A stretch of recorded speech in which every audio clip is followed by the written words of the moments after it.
Salut, c'est Patrick, bienvenue dans ma vidéo sur Chef, apprendre Chef sur Linux Ubuntu avec Chef Solo.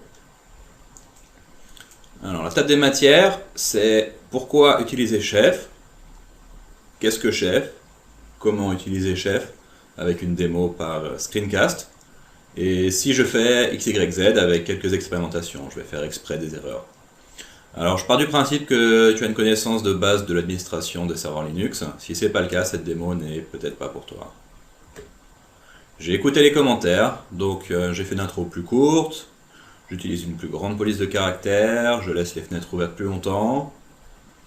Je place les fenêtres un petit peu mieux. Toute critique constructive est très bienvenue. Commente la vidéo avec toute amélioration que tu voudrais voir. Et je le ferai. Pourquoi utiliser Chef ? Chef est un système de gestion de configuration vraiment bien fait. Ok, donc pourquoi utiliser un système de gestion de configuration de serveur? Ça sert à gagner du temps, de l'argent et à éviter des erreurs. Et franchement, sans ce type de système, c'est un vrai cauchemar. Qu'est-ce que Chef? Chef est un système qui permet de configurer un serveur de manière prévisible, sous la forme d'une couche au-dessus du langage Ruby.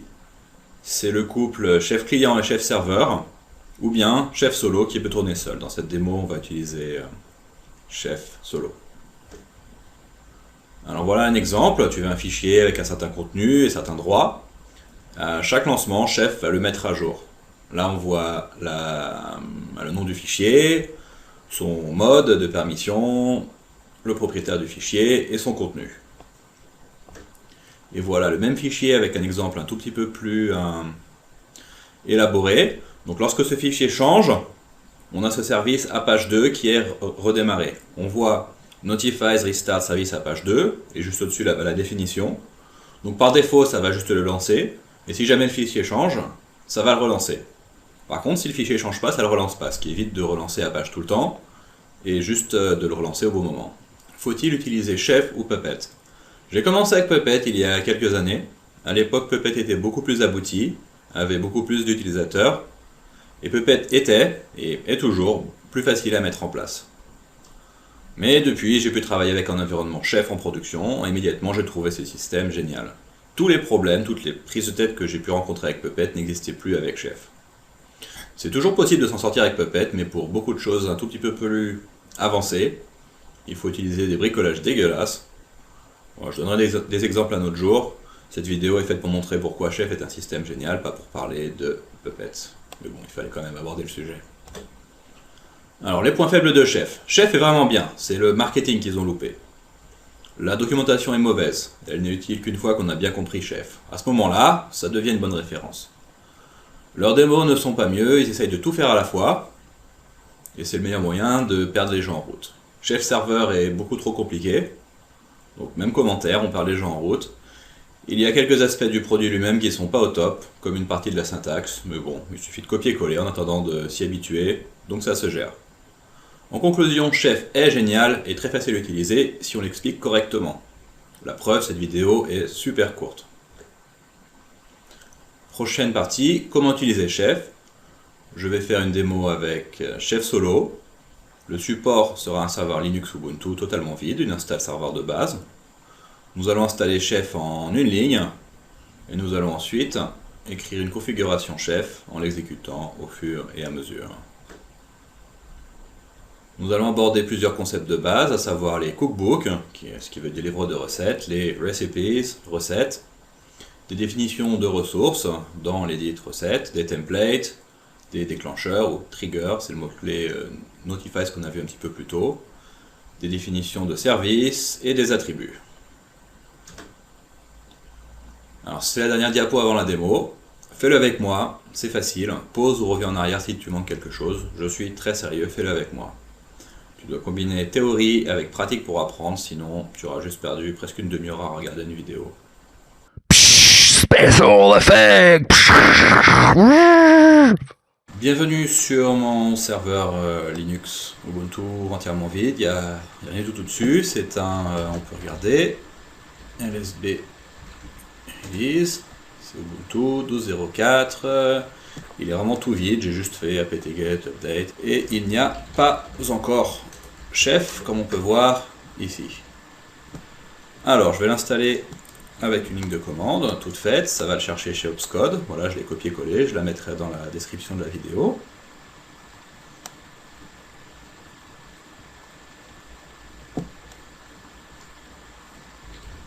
Voilà, c'est fait. Nous avons Chef Solo version 11.8. Sachant que pour que ce soit mieux, il faut au moins 11.4. En tout cas, c'est les fonctionnalités que j'utilise dans cette vidéo. La première chose à faire, c'est de créer le répertoire de configuration ETST-Chef par défaut. Et dans ce répertoire, de créer un fichier solo.rb. Pareil, je copie-colle le contenu et je mettrai ça dans la description de la vidéo. Alors, voilà. Donc on voit ici, c'est une variable où est-ce qu'on va mettre nos choses. Ensuite, cookbook, les livres de recettes qui sont là. Les databags, on ne s'en sert pas aujourd'hui, mais je les ai mis quand même, histoire d'avoir une bonne structure. Et les rôles, ça on en parlera un petit peu plus tard. Et ça, c'est pour que les logs soient bien verbeux, qu'on voit tout ce qui se passe. Donc, je vais dans ce répertoire-là, et je vais créer ces 3 répertoires. Voilà. Alors un cookbook, ça veut dire en anglais donc livre de recettes. Et dedans on va créer des livres de recettes et dedans qui vont contenir des recettes, recipes. Et nous allons commencer par un premier qui s'appelle common, c'est des choses communes à faire. Et je crée le répertoire. Donc ce nom-là, je l'ai choisi. Et ce nom-là, c'est une convention, il faut exactement mettre ça comme nom. Et dedans, on va créer le premier fichier default.rb qui est un truc par défaut.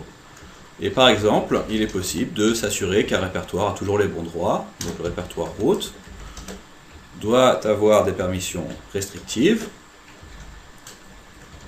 appartenir à root, et que le groupe soit root. On voit la syntaxe do, end, c'est comme ça, on copie-colle. Alors en exécutant ça, donc je vais lancer chef solo. Chef solo sera regardé dans ce répertoire-là parce qu'il sait regarder le solo.rb dans le répertoire ETC chef. Et je dois lui dire qu'il faut lancer common. Donc -o, ça a choisi ce qu'on appelle la run list, la liste de choses qu'on lance. En l'occurrence, la recette qui s'appelle common. Ça va chercher default, ça va exécuter default. Je l'exécute. Et là, il va mettre le répertoire root. Donc ce répertoire a déjà les bons droits, donc il fait rien. Il dit déjà que c'est up to date. Si je change les droits pour quelque chose d'un petit peu plus ouvert, je relance chef. Et là nous avons, il change le mode. Si le répertoire n'existait pas, il le recréerait, etc. Il est également possible de gérer d'autres choses. Là dans cet exemple, je vais choisir le répertoire, de changer le contenu du fichier /etc/motd. On en a un de base, voilà, qui est pas si mal, mais j'ai envie d'en mettre un personnalisé, c'est mon serveur de démo. Pour ça, il faut créer un répertoire qui s'appelle files, fly/default. Default c'est l'environnement, on ne parlera pas de ça aujourd'hui. Enfin, c'est pas l'environnement, c'est un contexte, et tout sera dans default pour la démo d'aujourd'hui. Alors ici, files default, et je vais créer le fichier qui s'appelle donc motd. C'est mon serveur youpi, il est joli. Voilà, c'est parfait. Et là, je vais prendre donc le fichier du cookbook, par une autre définition ensuite, qui va s'appeler donc cookbook file, etc motd, sous mode un petit peu plus permissif, 644, et user et group, la même chose, et je sauvegarde. Alors on remarque, le fichier s'appelle donc motd, et parce qu'il a le même nom, le système va savoir qu'il faut chercher, si je mets cookbook-file qui a le nom, il prend juste le bout et il cherche le même ici. Lançons-le, ça va le mettre à jour.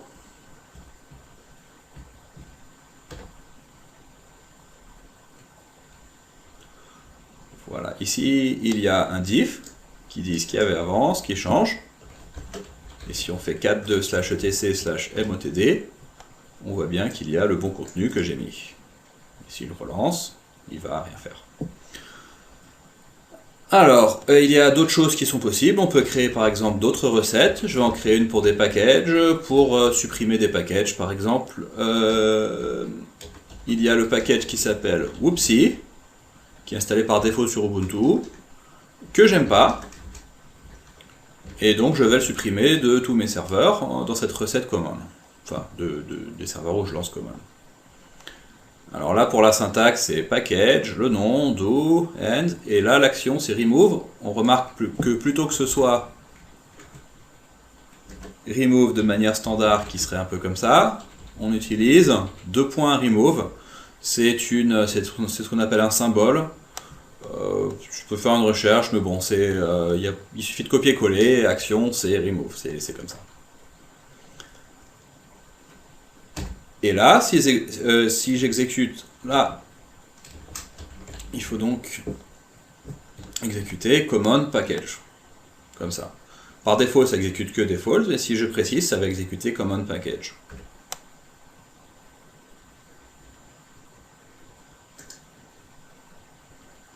Et voilà, il me le supprime. Alors maintenant, j'ai envie que tout seul, d'avoir cette séparation de fichiers, mais de quand même pouvoir l'exécuter ensemble, je peux l'inclure. Ce qui veut dire, je peux dire dans default, include ncp common package, et comme ça, si j'exécute juste ça, common, ça va exécuter l'une puis l'autre. Ça l'exécute dans l'ordre dans lequel je le mets.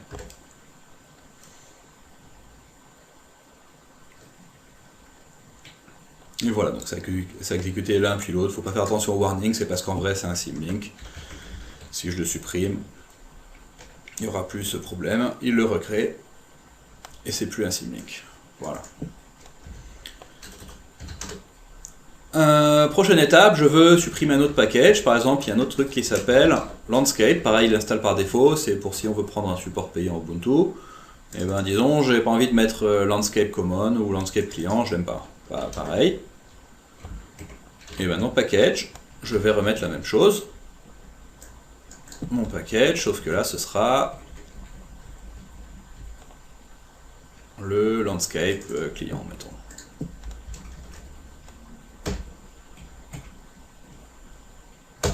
Je relance. Et là, il m'a bien supprimé le Landscape Client. On voit que c'est la différence.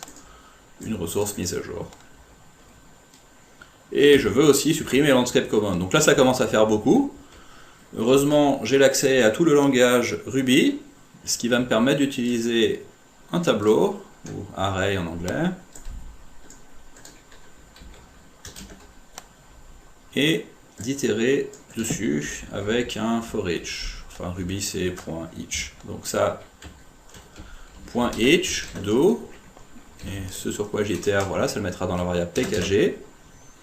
Et du coup, je peux faire package pkg, il interprète ma variable, do, la même action, end. Et là, il me supprimera bien les trois de la même manière qu'avant il supprimait les deux, sauf que j'ai écrit moins de lignes. C'est de la programmation standard, hein. Rien de sorcier là-dedans. Et on a accès à l'ensemble du langage Ruby. On peut mettre des conditions, des if, tout ce qu'on veut. Et voilà pour la partie création, et je peux également installer des choses. Par exemple, avant ça, je peux dire package Ruby 1.9.1, et j'ai un Ruby tout beau, tout récent. J'exécute. Voilà, 6 ressources. Il me met à jour, il est bien installé Ruby.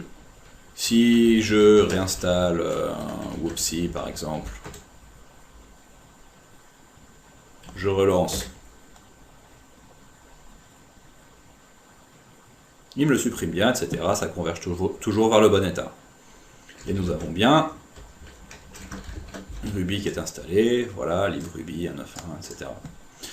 Et voilà pour un exemple de Cookbook Common. Donc maintenant nous allons installer Apache dans un cookbook qui s'appelle Apache. Je sais, je suis original. Et nous allons utiliser un truc qui s'appelle les attributes et des templates. Et puis, c'est déjà pas mal. Donc template c'est comme cookbook file, c'est template default. Voilà, j'ai créé le petit squelette. Je vais commencer par montrer ce que c'est que les attributes. Donc default.rv. Nous avons un objet spécial qui s'appelle node, et sur cet objet, je peux régler des attributs par défaut. Donc ici, je vais utiliser l'espace de nommage Apache, et puis une variable qui va s'appeler ACRLimit, parce que c'est ce que je réglerai tout à l'heure, et que par défaut, ce soit 128. Et du coup, après, je peux l'appeler en mettant node Apache SRVLimit, et ça, c'est une variable. Enfin, c'est un objet sur lequel je peux appeler des propriétés. Je vais démontrer ça. Donc là, j'ai réglé ça en tant que propriété par défaut du node. Et ensuite, je vais, juste pour le montrer, je vais le loguer. Donc log node Apache SRVLimit. Je sauvegarde. Ce qui me donne, c'est réglé ici. Et c'est logué ici. Voilà, je vais lancer ceci avec Apache. Et il nous log, voilà, info 128, il nous log 128, ce qui est la valeur que j'avais mise. Et ça peut être utilisé dans une template. Nous allons installer Apache. Je détruis ça. Je dis j'installe Apache 2 npm prefork. Et puis ensuite je dis que je veux le service Apache 2 et que l'action par défaut ce soit start. Là, si je lance ça, ça va installer Apache et vérifier qu'il tourne bien.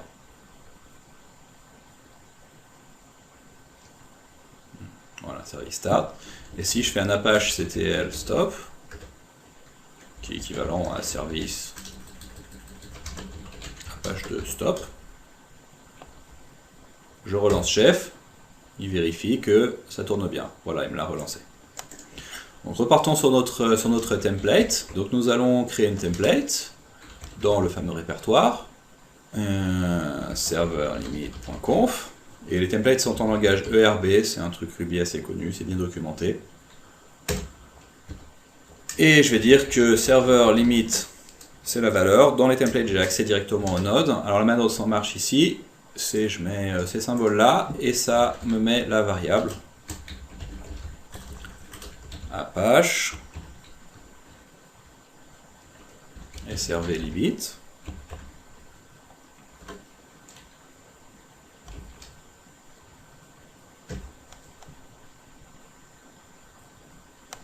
Puis ensuite, je vais m'en servir. Le serveur limite, ça sert à avoir le max client qui est à la valeur que je veux.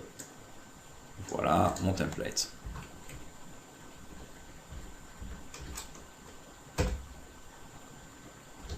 Nous allons maintenant régler cette template ici. Donc, template, etc, Apache 2, conf.d, c'est ici que c'est inclus, serveur limit.conf.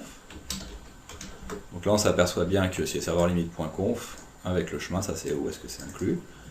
Et c'est un fichier, on lui met et .rb. contrairement au juste cookbook file, là il faut le nom ici, c'est enfin .rb, hein, je pense que c'est relativement compréhensible. Et là, mot de clé spécial, je mets notifies restart du service à page 2. Et là, du coup, théoriquement, ce qu'il va faire, et j'espère aussi en pratique si je ne me suis pas trompé quelque part, il va créer ce fichier, mettre les bons droits, et comme ça a changé, redémarrer Apache. Donc, chef solo-o recipe Apache.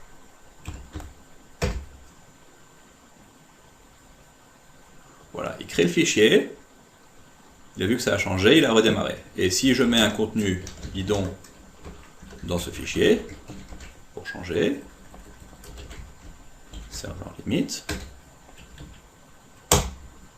je relance, ah, ça a changé, voilà, il veut plus bidon, il remet bien le 128 qu'on avait retrouvé tout à l'heure, et c'est parfait.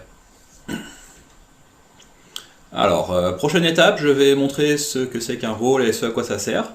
Donc un rôle, ça permet de regrouper une run list, c'est-à-dire exécuter plusieurs choses, et également de pouvoir éventuellement régler ses propres attributs.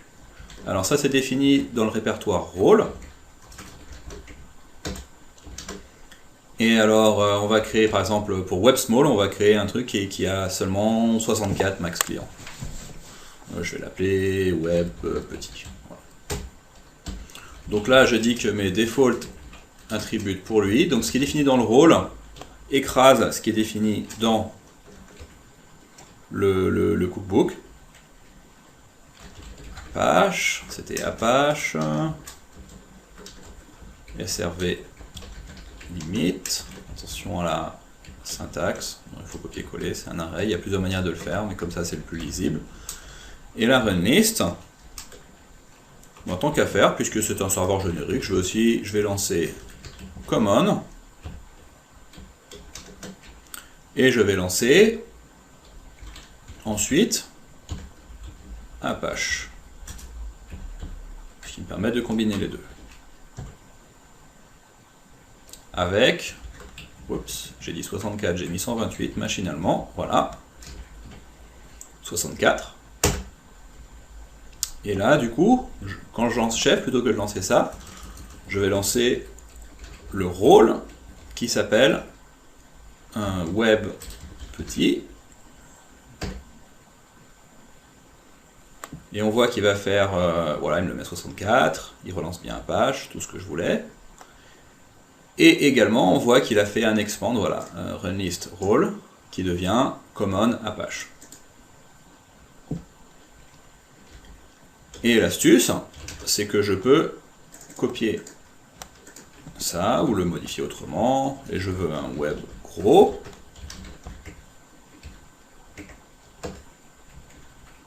Là, le web gros, je lui mets une très grosse limite, je sais pas, 1024, c'est le plus gros. Et sinon, tout pareil. Et là, je lance le web gros. Il me le met à jour avec la valeur que je voulais. L'avantage de ça, c'est que du coup, on peut créer plusieurs rôles et un seul cookbook pour un service ou X ou Y. Et ça permet de séparer les serveurs. Après, bon, pour les attributs, il y a des choses encore plus astucieuses qu'on peut faire. Par exemple, j'ai un cookbook MySQL qui détecte combien il y a de mémoire dans le serveur automatiquement et qui ensuite prend un pourcentage pour le serveur. Comme ça, il n'y a même pas besoin de spécifier ça. Mais dans d'autres cas, on peut vouloir spécifier manuellement. Et voilà, c'est tout pour aujourd'hui. Donc merci d'avoir regardé. Et puis, tous commentaires, critiques sont les bienvenus. N'oublie pas de s'inscrire, de s'abonner à mon channel YouTube, à laisser des commentaires, à cliquer sur like, à partager les vidéos, etc. Voilà, merci, au revoir.